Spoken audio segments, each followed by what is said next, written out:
Good evening, everyone, and welcome. I'm Dr. Kristen Stahauer, Academic Vice President and Provost here at Northwood University, and we are so pleased to see a full house here in Griswold Lecture Hall.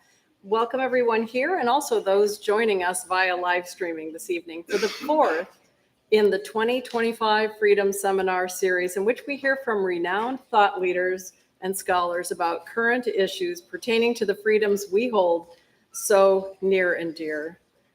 In the light of recent tragic events, we are especially grateful to be at an institution like Northwood University, one that prioritizes academic freedom, freedom of thought, and freedom of speech. And it is in that spirit we welcome our distinguished speaker, John Dana Chisholm.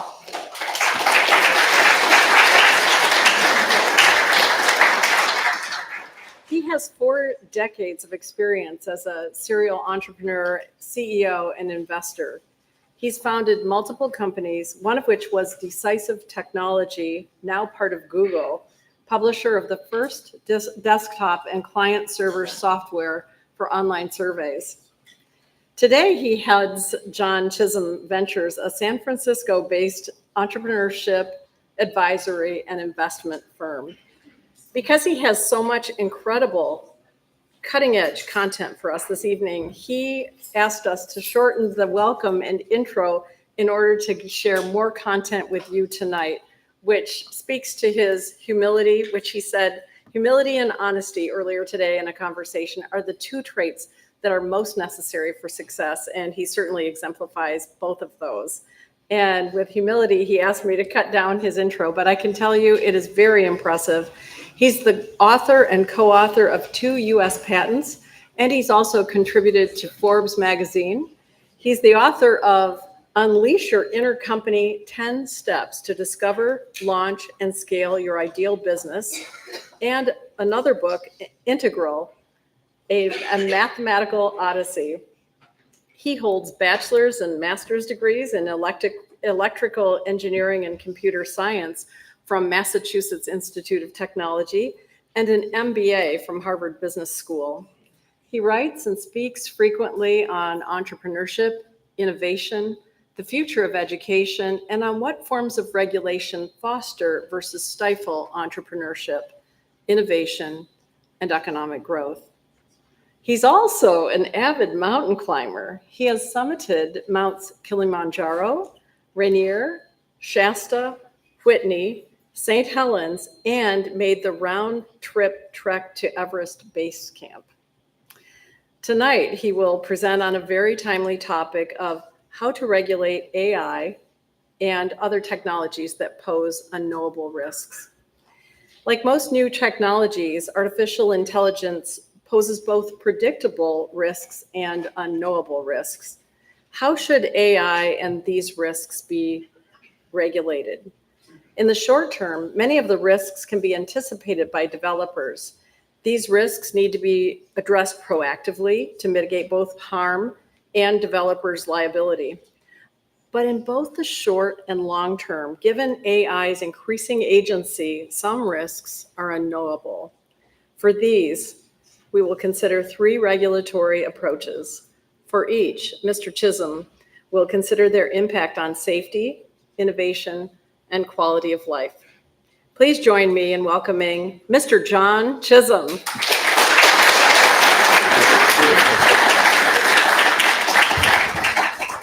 Hello, everybody. Thank you so much for having me. Kristen, thank you so much for your kind words. It's a thrill to be back at Northwood University. For artificial intelligence, there is a spectrum of perceptions from higher risk on the one hand to higher upside and abundance on the other. There are, on the one hand, the doomers like Eliezer Yudkowsky, whom you may have heard of in the AI circles and industry, and on the other hand, techno-optimists like Mark Andreessen at Andreessen Horowitz. So there's a range of perceptions. The benefits of AI are clear, unambiguous, well-known, that some of them are listed here. both general ones like efficiency, better decision-making, reduced human error, and so forth on the one hand, or generally, as well as many industry-specific benefits like those that are shown here. But at the same time, there are very significant risks to AI. And here are 4 risks from a recent report by Google DeepMind, ranging from the more knowable on the one end to the more unknowable on the other. So how do we regulate AI? We should first be sensitive to the fact that any new technology does go through what I'll call a hype cycle or a panic cycle. Not every new technology, but many new technologies. This is how it's characterized by one firm, with there often being a point of panic, reaching a height of hysteria, and then going back down to a point of practicality. Which technologies tend to exhibit this characteristic? Well, those offering new content, multiple functions, broadly available lower costs. All of these, mass printing cameras, recorded sound and motion pictures, have exhibited panic cycles like these. When novels first came out, these kinds of articles appeared that they were having a dreadful and pernicious influence on society, and public libraries shouldn't succumb to carrying them. Moving pictures had similar press, that even someone as notable as John Philip Sousa said that it would damage romance, discourage study, and numb entrance to the war. A union tried to limit the playing of records on the radio. And so the risks that we fear new technologies pose are often greater and different from the risks that actually arise from the new technology. So it's something we need to be sensitive to when we're thinking about how to regulate AI. Where is AI in this cycle? Well, according to this source, it's here. And so we want to be particularly sensitive, if that's true, about how we choose to regulate it. Now, in thinking about regulating a new technology, there are 2 regions. On this axis, we have time, and on the vertical axis, we have the agency or complexity of the technology. And so there are known risks that tend to arise both for low and high agency, and unknown risks that tend to arise more quickly or earlier for high agency and high complexity technologies. So we have to make sure that whatever regulatory scheme we come up with applies to both of these regions. For the known risks, AI publishers are already highly incentivized to try to discover those risks and address them before the AI comes to market. They anticipate the risks and address them to avoid being held liable for negligence and other ways that they might harm property or hurt people through common law. But what do we do through unknown risks? Well, let's consider 2 broad regulatory approaches for AI. Legislation and regulations on the one hand, and case or common law on the other hand. But before we do that, first, some legal history and background. There are 2 broad legal traditions in the world. I'll call them legislation or civil law on the one hand, and case or common law on the other. Legislation, you're very familiar with. When we think of law, it's typically the first thing we think about. Statutes, regulations, and executive orders. These are created by legislatures, parliaments, agencies, presidents or dictators, and they evolve when they're drafted, negotiated. Of course, there may be horse trading that goes on among members of a parliament or a legislature. They're amended periodically if they're agency regulations, they're vetted and from time to time revised. Now, in contrast, law from case or common law doesn't come top down from a legislation or a parliament, but rather it's a set of decisions made in the court cases over the years, which have created precedents and guidelines for future cases. So they are created by many courts of law across a jurisdiction, and rather than vary periodically when they're renegotiated and so forth and amended, they vary continuously as new cases arise and are reinterpreted by new juries or judges. So there's variation in decisions across cases and selection through appeals courts. So there's a continuous process of evolution that takes place. Turns out legislation is more predictable in the short term because statutes and regulations provide clear-cut black and white guidance, and that eliminates the uncertainties of each individual judge or jury's decision. In contrast, case and common law is more predictable long-term because the incremental steps they take preclude the kinds of massive overnight changes that we might see with a huge new body of regulation or legislation like, say, Sarbanes-Oxley or the Affordable Care Act.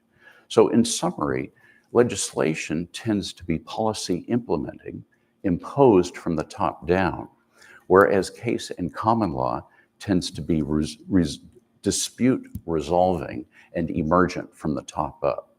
If there's no dispute, if there is no court case, then there's no new law in the common law case. So it focuses on dispute resolution, and no one controls it. It emerges from all of those, or I should say no single entity controls it. It emerges from all of those individual decisions across the jurisdiction. Just a bit more on legal history and tradition. Civil law originated in Roman times when the emperor and legislators provided rules for judges. It got a boost and was disseminated across Europe as Napoleon marched across Europe in the early 19th century through the Napoleonic Code, which was adopted by many other European countries then. It is today the regime of choice generally for politicians, despots, and often citizens, because it does provide clarity and predictability. And it has been inherited worldwide by the colonies of the continental European powers. It is more readily corruptible because there are fewer points of design and control, specifically the parliament, the Congress, or the chief executive, or the dictator. Now, in contrast, case and common law traces its history back to and before the Magna Carta in England in 1215. It uses the reasonable man or person standard. What would a reasonable person who lives in this jurisdiction consider the most reasonable resolution to this dispute? Doesn't try to set policy, it just addresses issues as they arise. And it has been inherited by the some 60 plus former British colonies and protectorates, including the United States, Canada, the ones listed here. Tends to be harder to corrupt because, as I mentioned, there are so many different decision points and emerges organically. Now, a few points about common law versus civil law. The countries that have primarily inherited common law enjoy faster economic growth and other economic advantages over the civil law countries, including all the ones listed here. There's a body of law called Legal Origins that studies how economic growth relates to the legal system a country has inherited. And according to this last report by Mahoney, more than 0.5% per year greater growth in GDP per capita over the last 200 years. The common law countries versus the civil law countries. Europe, continental Europe, is the most functional set of civil law countries in the world. And yet their GDP per capita has fallen over the last 15 years or so from 88% of America's to only 75%. Of course, common law versus civil law is only one of those factors, but think, for example, about how the EU has limited AI technology.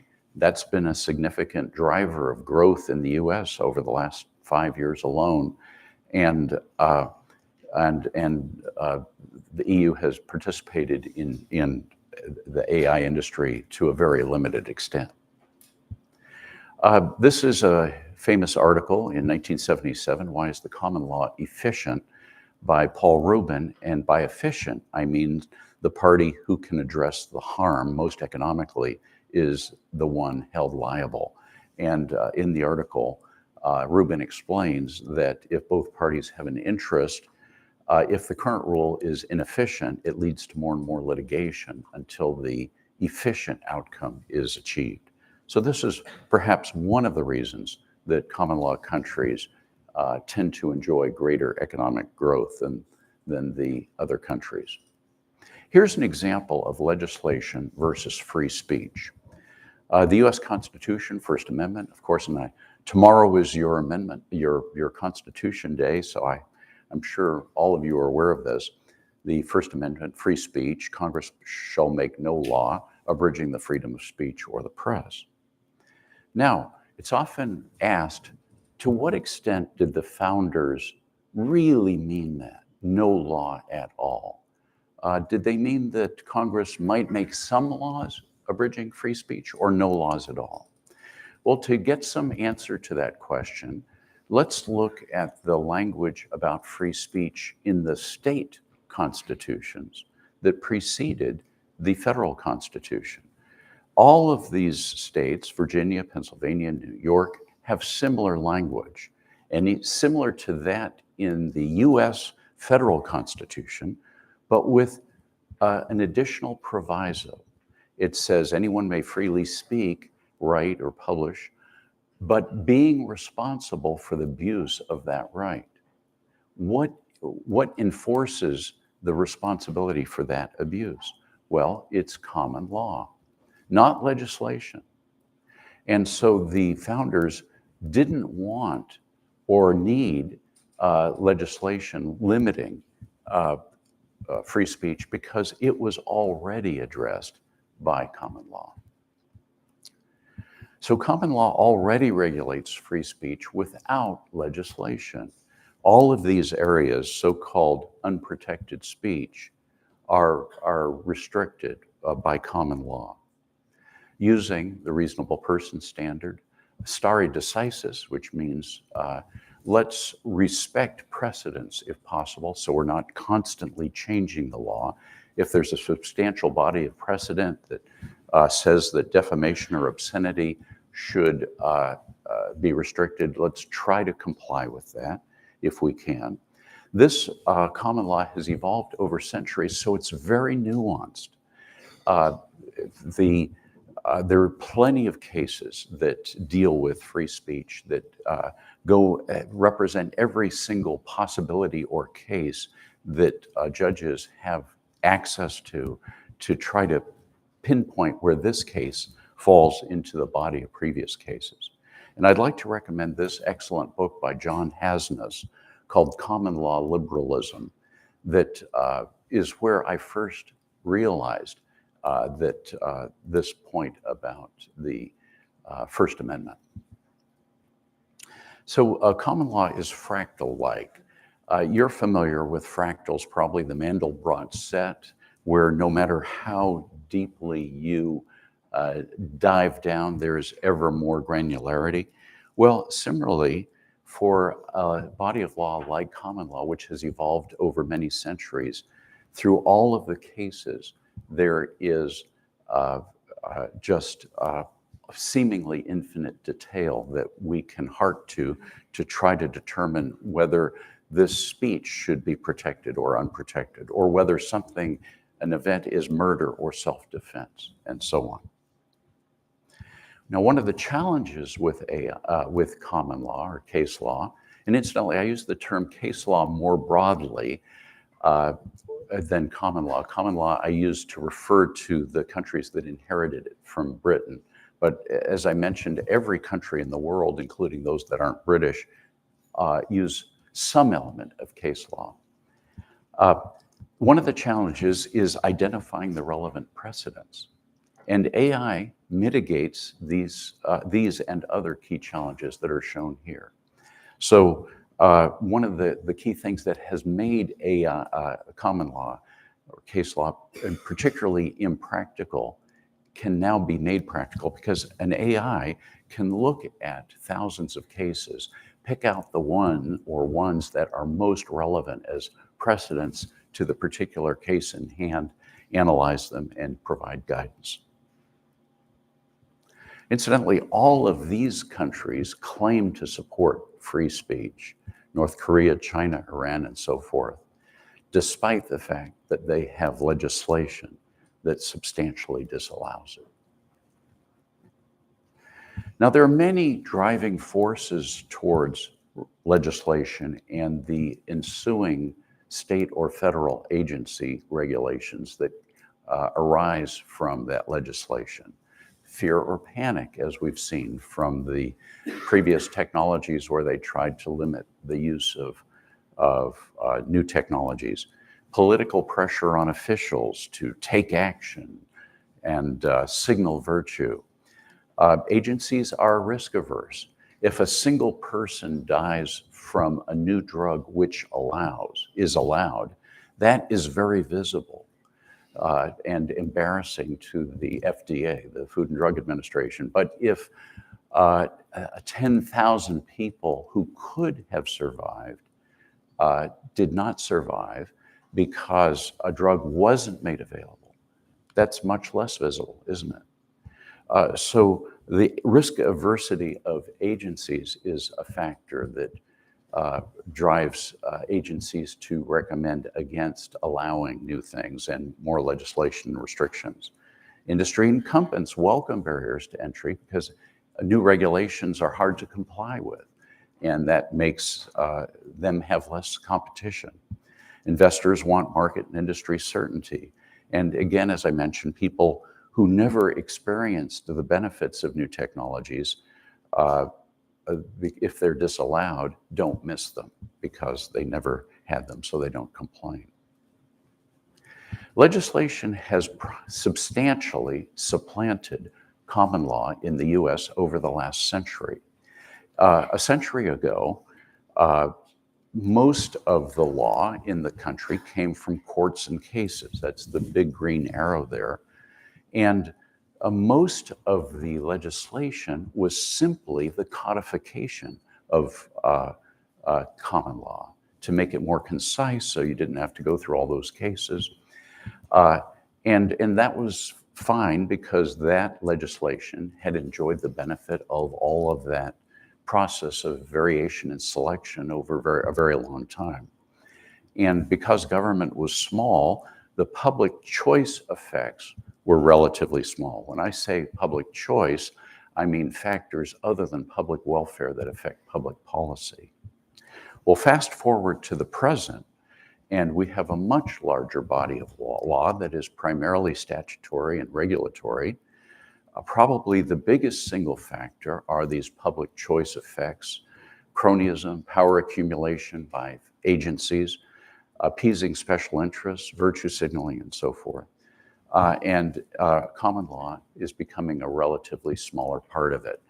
I spoke to a Tennessee State Supreme Court justice who mentioned to me that more and more of the cases that she has to adjudicate are federal legislation that is encroaching on state legislation and state common law, and which supports the general shape of this chart.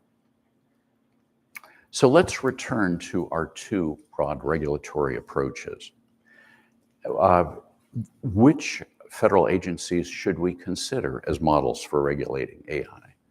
Well, the good news is we have so many to choose from. Two in particular that are often suggested as models for regulating AI are nuclear energy, because nuclear energy can clearly represents some major risks, and big risks are perceived in AI.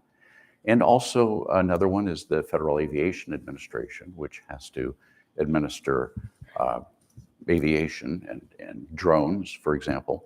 The Nuclear Regulatory Commission is the newer version of the Atomic Energy Commission that was established in 1946. So let's look at both of those under legislation and regulations. The NRC regulates power plants, drones, and the case law was most of the US before 1930. And here we see some of the specific aspects of each of those regulatory agencies' regulations of their respective areas. All right, well, let's look at each of these, A and B. Would the Nuclear Regulatory Commission be a good model for regulating AI? Well, to get an answer to that, I turn to ChatGPT. How has NRC affected nuclear energy innovation? Well, this is what ChatGPT told me. It's an outdated regulatory framework. There's a fee model, which means there are financial barriers to using and creating new nuclear power plants. There's a risk-averse culture and prescriptive standards, unrealistic safety estimates, lack of flexibility and adaptability. If you look if you consider one of the big crises in the nuclear industry in recent years, the meltdown of the Fukushima nuclear power plant in Japan, regulation contributed to that meltdown in a major way. First, it was so complex to get approval of different nuclear power plant designs that even though the operators knew that the placement of the diesel emergency power generators meant that they could be flooded by a tsunami, it was so cumbersome to get approval that they didn't want to change it, and they just left it there. Second, insurance was covered by the government with liability distributed across nuclear operators countrywide. So even though the damage would be caused by any one operator, the risk and insurance was distributed across everybody. Clearly a moral hazard. Second, unlike in the US, in Japan, operators required government approval to vent reactor containment. That means to release radioactive contamination in the atmosphere. They knew that the tank was going to rupture, and so they sought this approval, which was not granted. And it went all the way up to the Prime Minister's office and was still not granted. And as a result, instead of being able to wait until ideal circumstances allowed for the controlled release of the contamination out over the ocean rather than over land, the uncontrolled rupture happened while the wind was blowing over the land, and the result was much worse. Ironically, the Prime Minister's office considered this a success because they had never allowed or approved this rupture. But yet, clearly that's a lose-lose because they knew it, they made it worse. And not surprisingly, in this regulatory environment, the number of US operating nuclear power reactors has fallen since 1990, despite a huge increase in demand for power in the United States. Well, let's look at the FAA. Would that be a better option for AI? Well, the first question I would ask is, why are drones not painting our buildings and picking up trash and doing a myriad of other tasks that they could be doing? Well, let's see how draconian US regulation of drones is. Well away from airports, only up to 400 feet, not over people, dedicated human operator, only visual sight, only during daylight hours, only for non-commercial purposes. If you want to depart from any of these regulations, then a waiver is required. Only 4,000 of about 20,000 of those requested have been granted. What innovations does this disincentivize, these regulations? Landing safely without power for a drone, recognizing other airborne objects and avoiding them, communicating in a peer-to-peer fashion. Well, what has been the outcome of this very restrictive regulation, very risk-averse regulation? Well, not surprisingly, the top drone manufacturer worldwide is not American. It is Chinese. DJI Technology in Shenzhen owns 70 to 80% of the US drone market. The number 2 company, Skydio, abandoned the consumer market in 2023. They had only a 4% market share. What if we had had the Federal Aviation Administration back in 1903 when the Wright brothers invented the airplane? Well, maybe in January 2027, we would just be getting coast-to-coast travel on jets in the US. So only real-world experience can reveal which unknown risks are real. And that's what case law tells us. Let's look at the actual actions that would take place under legislation or case law in AI. First, as I mentioned before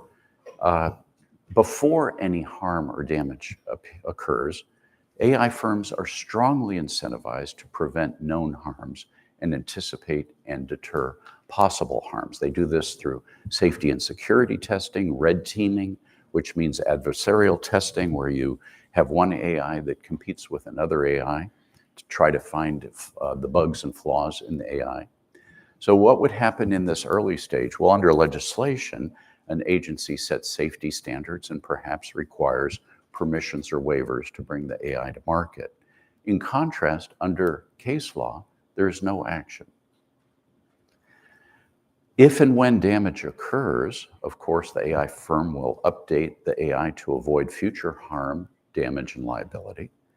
The legislation, the AI firm will be fined or penalized. Safety standards will be updated, approvals probably tightened and delayed.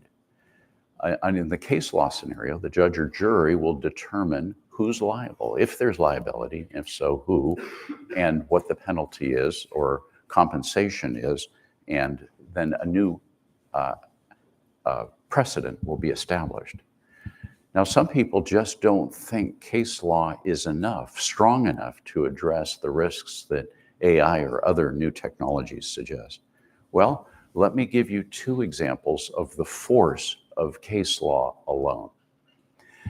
First, in 1994, there was a famous lawsuit in which a cup of coffee served by McDonald's spilled on the lap of this elderly lady. And she took McDonald's to court and prevailed, won a substantial award. And as a result, the very next day, the entire fast food industry reduced the temperature of their coffee by 20 degrees Fahrenheit. No legislation, no law, simply the incentive that the companies did not want to be exposed to the risk of litigation if their coffee was too hot and burned someone. Very powerful. Another example, 1998, the Tobacco Master Settlement Agreement. A single lawsuit led to a substantial financial payment from tobacco companies to the states to fund public health initiatives, restrictions on tobacco marketing, and ultimately a decline in smoking for young people. Again, very powerful.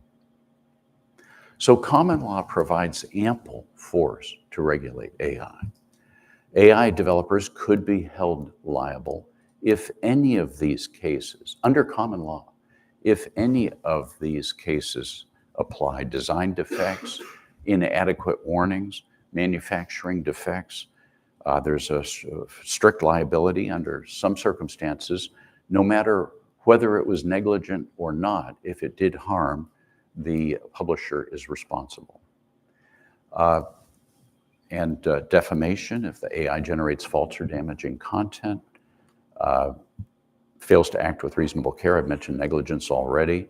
If the AI is considered an agent of the publisher, there's a principal agent principle in common law which could apply. Or if they don't fulfill the terms of a contract law, which is common law, applies or could apply. If it can be demonstrated that an AI could do irreparable harm, someone or an organization could bring an injunction against the AI publisher to halt sales or use of an AI. In any of these cases, infringement, privacy, public safety, cybersecurity could lead to an injunction. So common law is plenty powerful enough in itself to regulate AI or any other new technology without legislation. And so we see that here for both the known risks and the unknown risks. Courts can adjudicate harms and injuries as they arrive and establish precedents. Over time, they may be codified as legislation, but let's not do the codification as legislation until we have discovered what the right way to handle it is based on real-world experience with cases.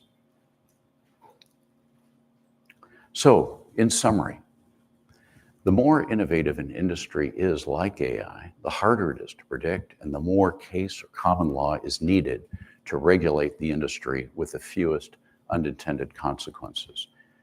Precautionary legislation will disallow many benefits, cause the industry to stagnate, and create new risks as companies and individuals try to avoid or circumvent the legislation. As AI increases the rate of technological and societal change, our regulatory mix should be shifting from legislation back to case law. But just the opposite is happening, as we've seen for all of the reasons and forces that I talked about. Many forces are driving that shift from case law to legislation, few of them good.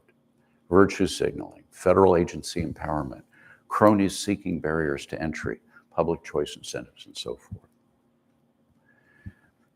The good news is, as AI mitigates some of the key challenges of case and common law, and so should make it more manageable to use common law or case law as AI moves into the judicial area, identifying and analyzing relevant cases and precedents. So, let's resist the impulse to create new laws and regulations.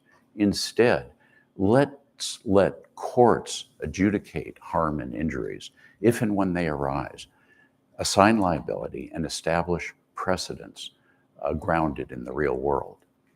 And let's constantly remind everyone, executives, regulators, educators, journalists, how case or common law regulates society, the economy, and technologies without stifling them. Thanks so much for having me.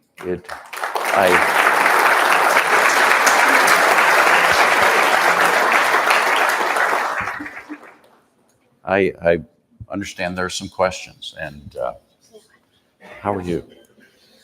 Thank you again, Mr. Chisholm, for sharing your insight on artificial intelligence regulation. At this time, we'd like to open the floor for questions from the audience.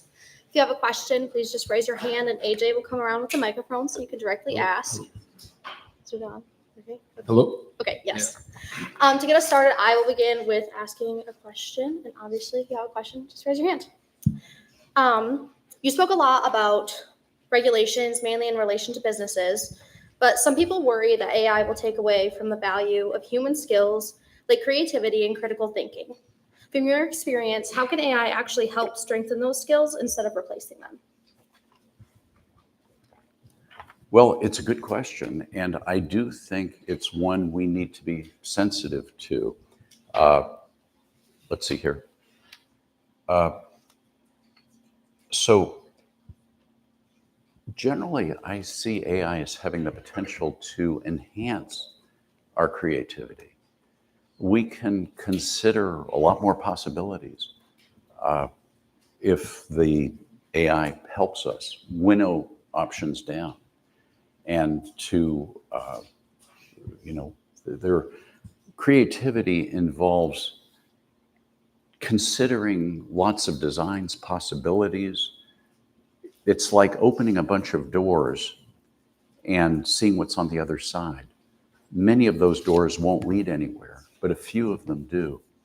And if we can use AI to help us pinpoint which ones are the right ones to open, it can help us be more creative. Now, was something about education there? From your experience, can AI actually help strengthen those skills instead of replacing them? It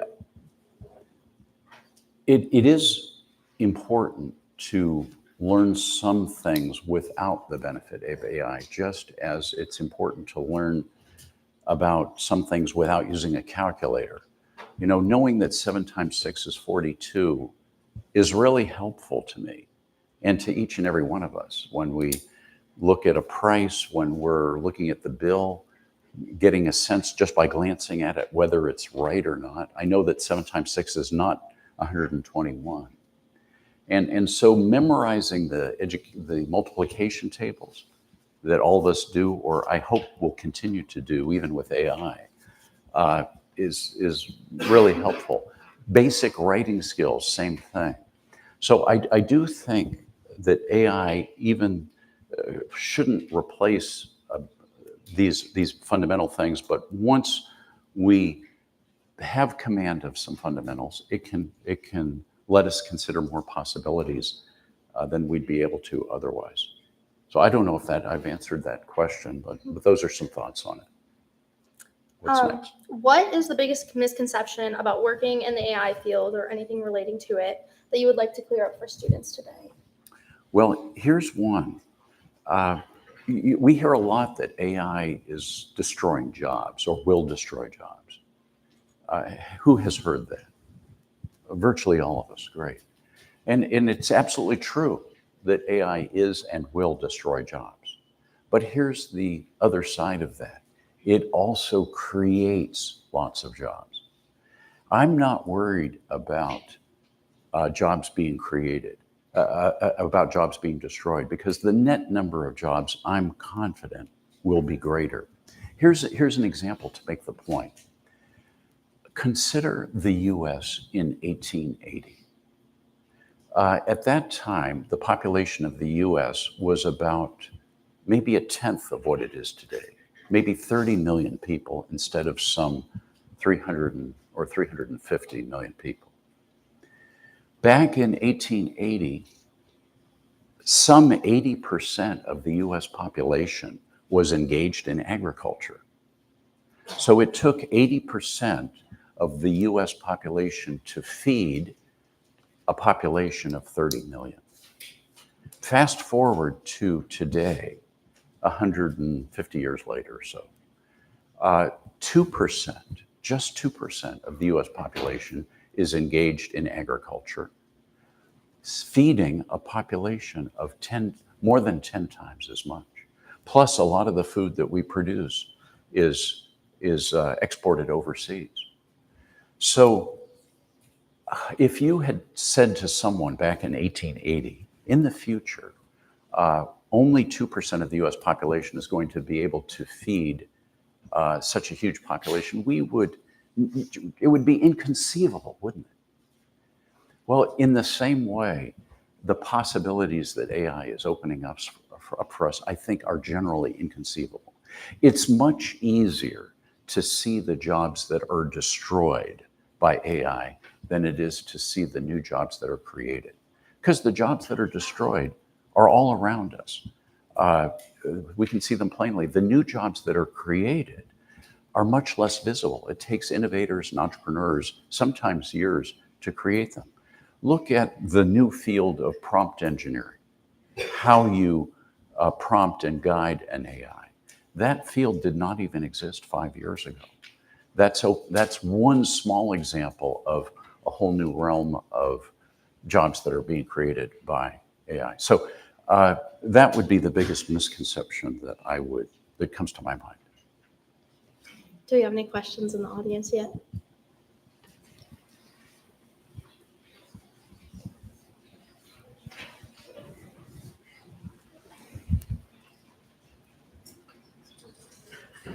So I have a question. So I'm working with Northwood and trying to implement AI into like faculty and programs with professors. And I was wondering, do you think there's any risk with that, or like, is there anything that we should like kind of focus on? Because we're kind of just not blindly going into this, but just starting and getting the ball rolling. And I was just kind of curious on what your thought and stuff is with that.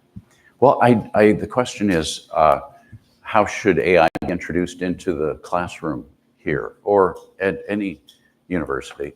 And I do think it's a process of exploration. Because, I mean, yes, you can have, using the current model, the AI could do your homework for you. And if the AI does your homework, you're not gonna, learn about how to answer the question or think critically or write clearly if you just rely on the AI to do that. So, but on the other hand, we want to become skilled, all of us, each and every one of us, in using these AIs and applying them. So I imagine we will see a significant change in curriculum and the way teaching happens. I mean, maybe instead of just writing a paper or analyzing something, we use the AI to build an app that does something.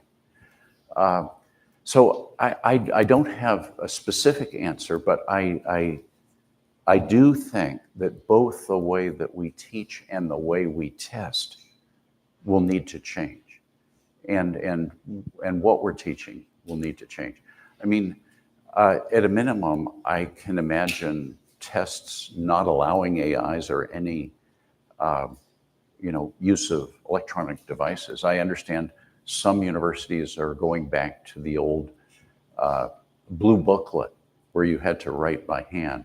Is that happening here for some things? Okay, well, that doesn't seem unreasonable to me.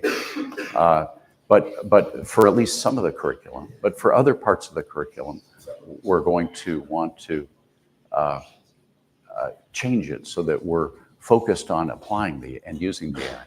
Do you have any way for Northwood to get ahead of that by chance? Like how Northwood could just. Do I have say it again? Any advice for us to see if Northwood get ahead of that? Because I feel like it's still kind of early in some sense. Nothing more specific than what I've just said. Sorry. But incidentally, this is a field unto itself. Education technology and the impact of AI on it. And there's some universities that's a field of study. Who's next? Yes, sir. I'm very curious about your opinion on AI art, like making art, and like how we can some AI art we can barely differentiate between actual artworks. And I want to know your thoughts on how that could affect our world or society, because AI art is just advancing. I remember 3 years ago, I saw an image of Will Smith eating an orange or something, but now it's you can see beautiful masterpieces made by AI art, and that could be a good thing, but also could be harmful to actual artists. You know, I'm not troubled by it. I see it expanding the range of art. There's more art to choose from. That's a good thing. I haven't experienced the impact of AI from the standpoint of the artist yet. The only tiny sense in which I'm an artist is I wrote a long epic poem, which was mentioned, integral Mathematical Odyssey. And it was really hard work to come up with all those rhymes and couplets and so forth. And I mean, it would be interesting to try to write a new poem with the aid of AI and see if it's a lot easier, a lot less challenging, how I feel about the quality of it. If I think the rhymes and couplets are as clever as what I worked so hard to produce in Integral. I don't know. I'm not really an artist, mainstream. I'd be interested in hearing from some of the artists, the real artists in the room or elsewhere on that question. So sorry I can't be more helpful on that. I think generally it'll be a process of discovery to see how our artistic skills and facility will be affected by AI. And, you know, there's a lot of art that we have today that could not have existed a century ago. New materials, plastics, and I think there will surely be an evolution in art driven by AI too. Yes, sir. Or go, yeah. Yeah, so you had answered part of my two-part question here for the first part, but it does lead in the second part where I wanted to ask with that of your AI statement earlier being with AI being even potentially outdated or like the understanding behind like the decisions of actual AI coming or well starting from being outdated to further developing over time to now, are we at a point that there might even be that of a true scarce of AI taking over that of like important decisions? And I'm not talking about like the job specifically, but like the decisions of, for example, a judge or going to like a state court. Are we getting to a point where decisions can be purely made from AI?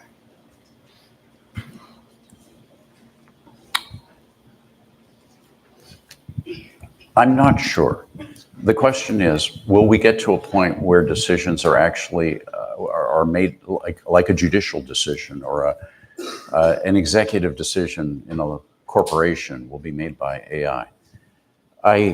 Because like at the end of the day, obviously there are people that are like, will, let's say, put in a prompt into the AI, ChatGPT, stuff like that, and we'll just be like, okay, I'll just copy and paste, take it from there, further and further, into just letting the AI basically make that the whole decision for them.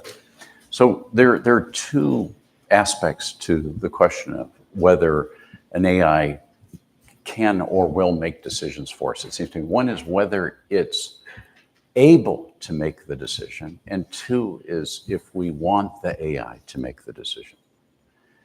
And I think on the first question that AIs will absolutely be able to make many decisions for us. I mean, they already are increasingly, smaller ones. Which product do you recommend? Do you buy? But, maybe we make the ultimate one, but we will rely more and more on AI. The other question, maybe more interesting, is do we want the AI to make the decision? Who should be responsible? Maybe we want And ultimately, a human has to be responsible for a decision because a court of law, at least not yet, has assigned personhood to an AI. And I think it's helpful to trace everything back to a human or a group of humans.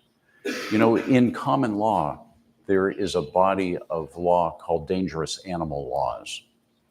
If you own a dangerous animal, like a dog or a tiger, that does harm, bites somebody, maims somebody, you're responsible. If you own that dog or tiger, you as the owner are responsible for controlling your animal, is what the law says. I think that could well be the law applied to AIs as well. It's already been suggested as applying to drones. Incidentally, and of course drones could cause harm too. So anyway,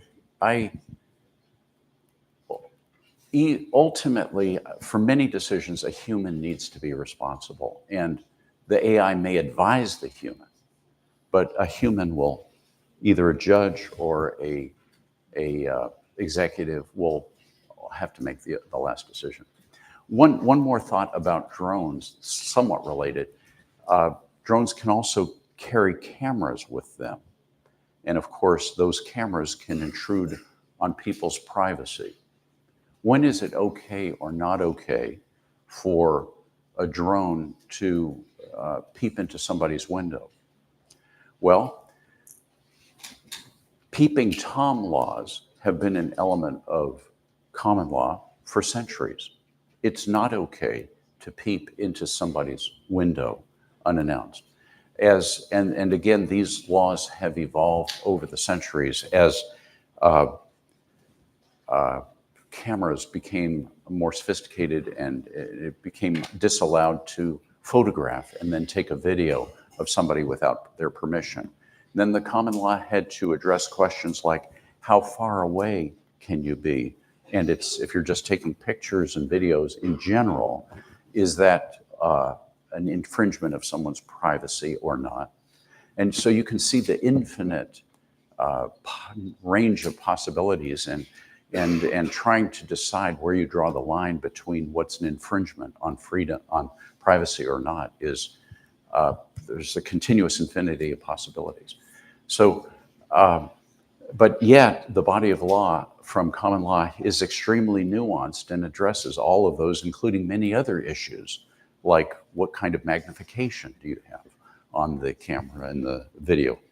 So that's another example of how common law could be applied to regulating drones rather than the huge body of law, of legislation that we currently have that has been so limiting of how we could be benefiting from drones in our day-to-day life, like picking up trash, like painting houses and so forth. Next. Yes, sir.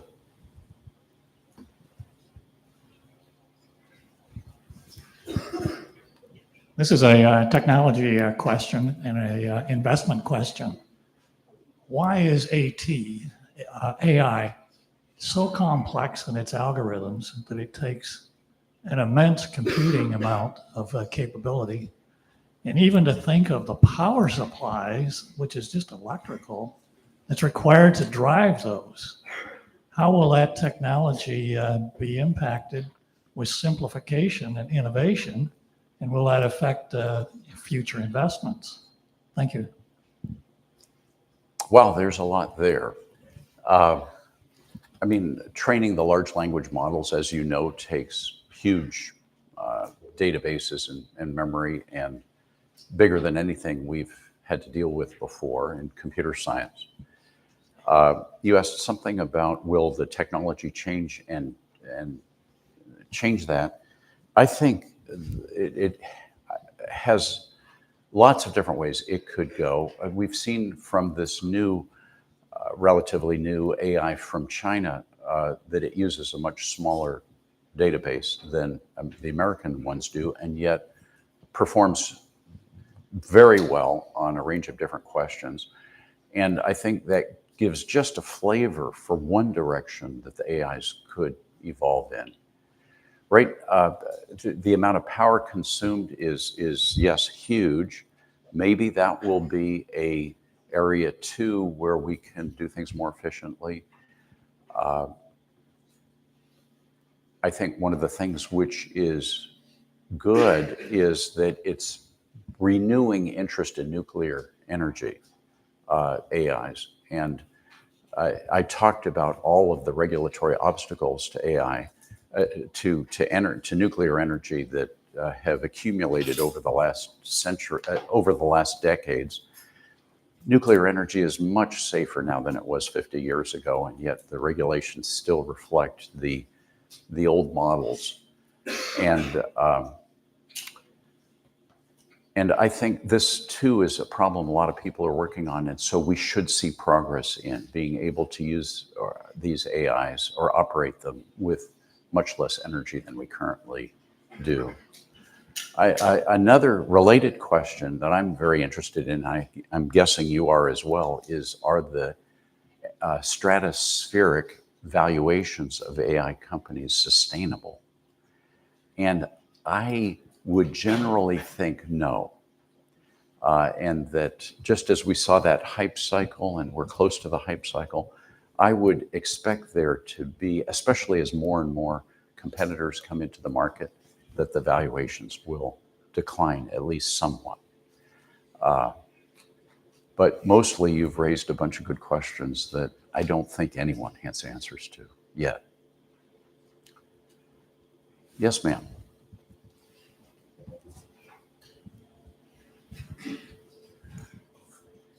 Many students are facing challenges with AI detection software and correctly flagging work. Sometimes human writing is marked as AI and vice versa. This has resulted in students being placed on academic probation unfairly. What do you think would be the best way forward for universities to handle these situations? Gosh, excuse me. I'm not real close to the problem. Generally, I'm a believer in technology. Way back in the 90s, before we had modern spam filters on our email clients, and before communication links were as fast as they are today, my morning routine would be to get up, start to download my email, and then go take a shower, have a cup of coffee. And by the time I finished those tasks, my email had pretty much downloaded.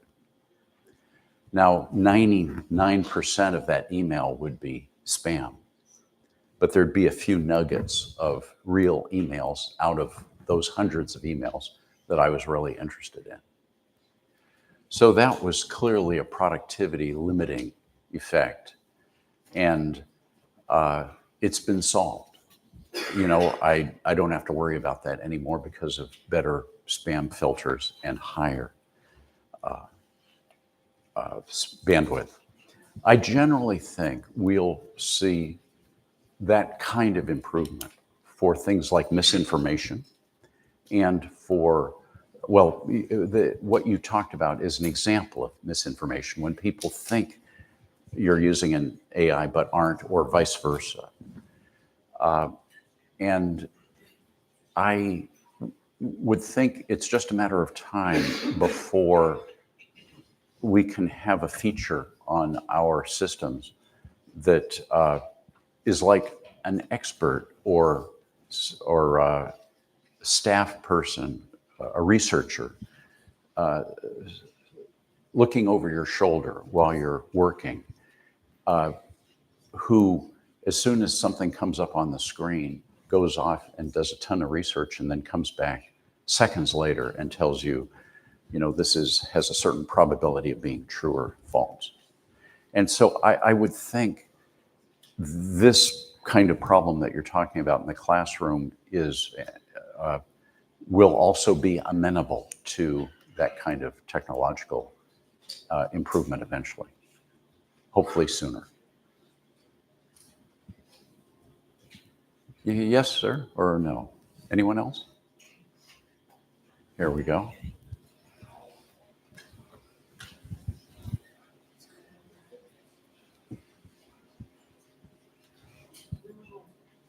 So one of the big issues that I've seen online, and we get it more and more, and I'm curious on your law side of it.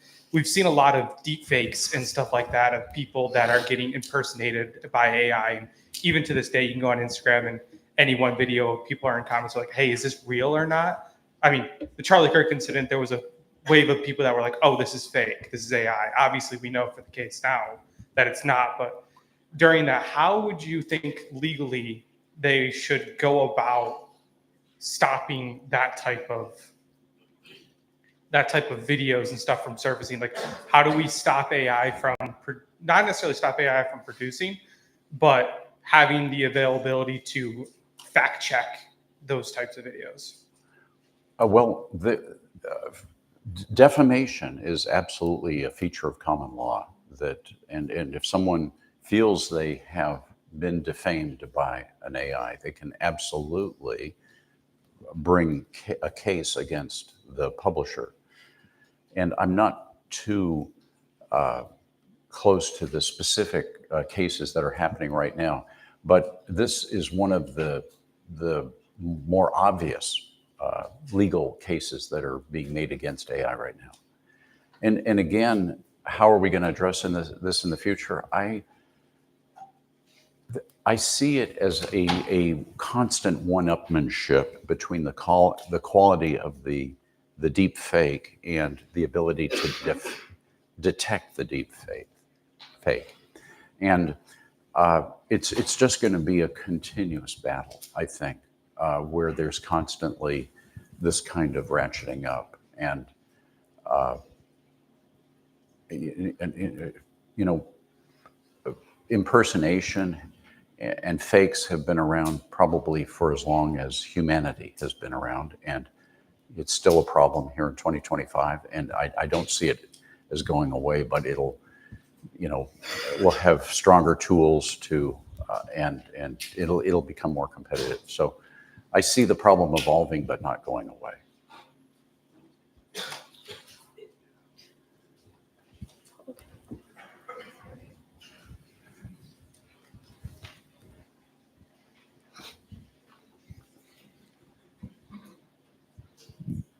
So in one of your slides, you compared the civil law and the case law. Yeah. And one of the things that struck me was civil law did have some advantages. Yes. Speed. So the old saying, an ounce of prevention worth a pound of cure. The case law needs a case in order to be considered, where the civil law might be used more for prevention. When the risks are potentially catastrophic or irreversible, is there a case for the civil law have an advantage over the common law?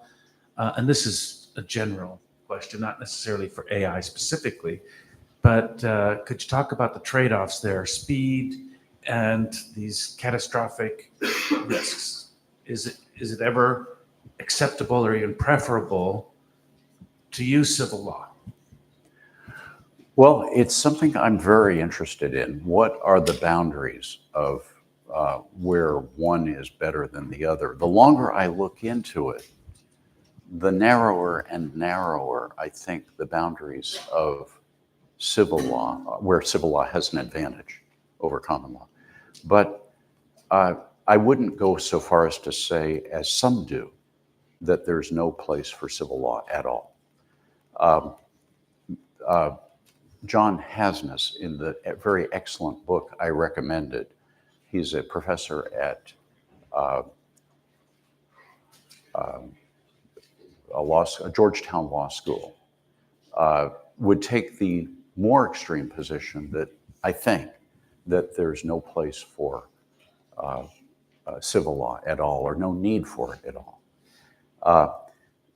I think one of the reasons the United States has been so successful over the last 250 years, and I don't think you can quibble with that claim. I mean, if you look at per capita income for the US and economic growth and all the innovations that have come out of the US, it's head and shoulders above any other country. But I think one of the factors driving that success is the restraint that that Congress and our leadership at the federal level have used over the decades in having legislation. For the most part, as I mentioned, before 1930 or so, before the Hoover administration, FDR, and subsequently, prior to that, most legislation was simply a codification for clarity, for conciseness of common law.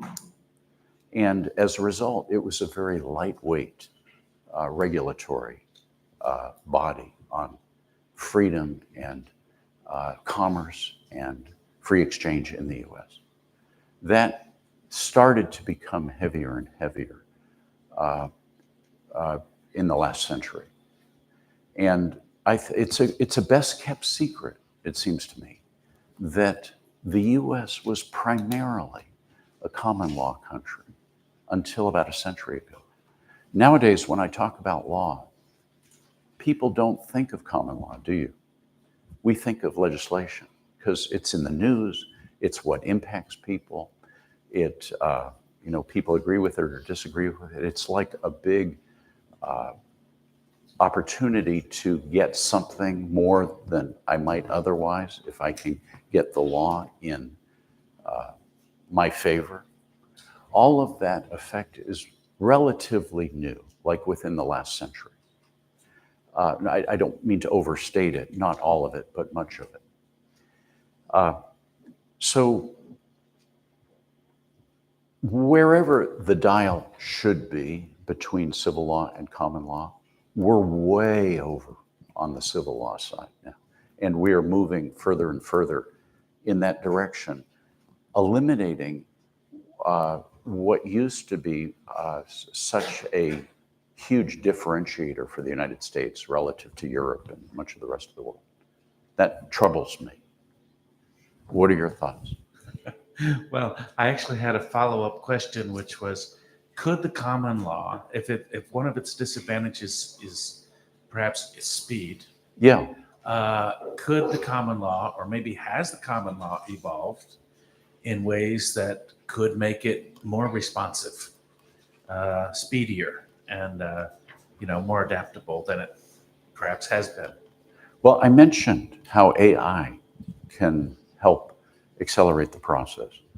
And just imagine this huge body of cases and having an AI, and then your case, whatever it is, and then just ask the AI, okay, which cases are applicable, which precedents are most applicable, and maybe even asking for, given the existing body of precedents, how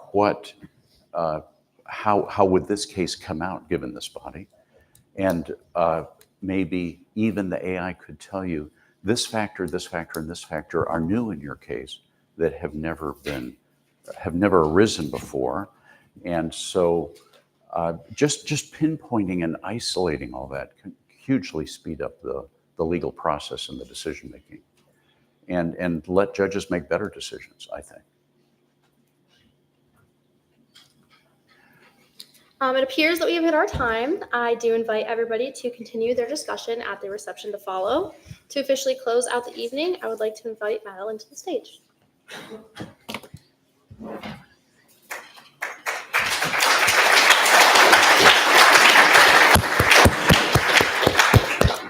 Hello, everyone. Thank you so much for coming. If you're here for a class that is not the Freedom Seminar, please use the QR codes in the back on the TVs. You can scan in and check in there.